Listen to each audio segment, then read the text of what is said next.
As HMS Hound charged into the heart of the battle on the 21st of October, 1805, the scene aboard the ship was nothing short of chaos and fury. The thunderous roar of its guns was deafening, each broadside sending shockwaves through the ship's timbers. The mighty cannons, lined up along the gun deck, were fired with precision and speed, spewing thick clouds of smoke into the air. The sharp crack of each cannonball's discharge echoed across the sea, blending with the overwhelming din of the battle. The entire ship seemed alive, groaning and creaking under the strain of battle. The wooden hull flexed and shuddered as the recoil of the cannons reverberated through the decks. The rigging above whined and snapped taut in the stiff wind, the sails strained to their limits as HMS Hound maneuvered to maintain her deadly position. The mast swayed with the ship's motion, creaking like ancient trees in a storm as the ship carved through the waves, pushing closer to the enemy line. Amidst this relentless noise, the commands of officers could barely be heard over the booming cannons and the clash of metal.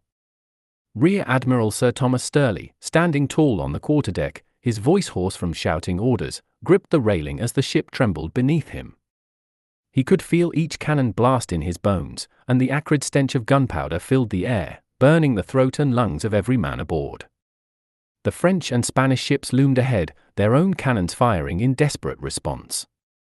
Enemy cannonballs whistled through the air, some splashing into the water with towering jets of spray, others crashing into the ship with sickening force.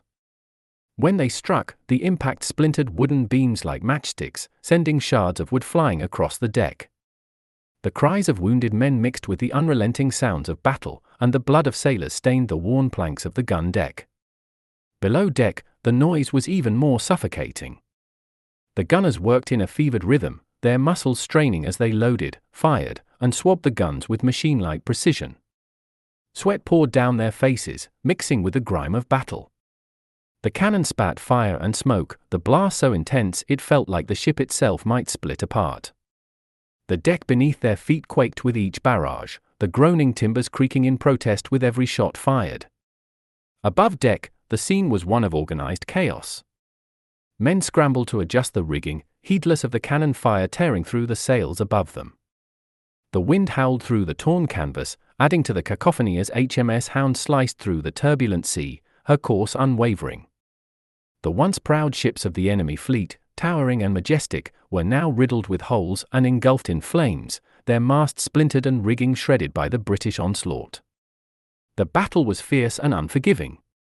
The French and Spanish ships, though formidable, were slowly succumbing to the relentless pounding from the British line. HMS Hound's guns roared again, and another volley of iron tore through the hull of a nearby Spanish ship.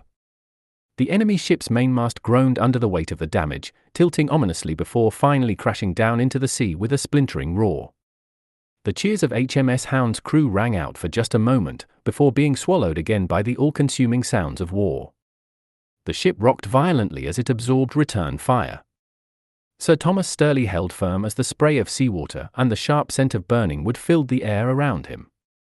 The sun was barely visible through the thick smoke that hung over the waters, turning the sky an ominous grey.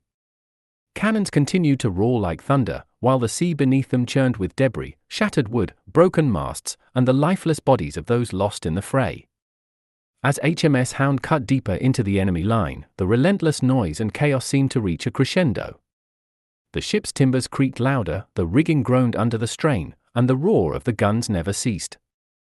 The men, though exhausted, fought on, driven by the pride of the Royal Navy and the determination to secure victory. In the distance, HMS Victory, under the command of Lord Nelson, could be seen leading the charge, her cannons blazing as she too broke the enemy line. The British fleet was turning the tide of the battle, but the cost was high. HMS Hound, with her decks stained by blood and smoke, pressed forward through the thick of it all, every cannon firing, every man giving his all.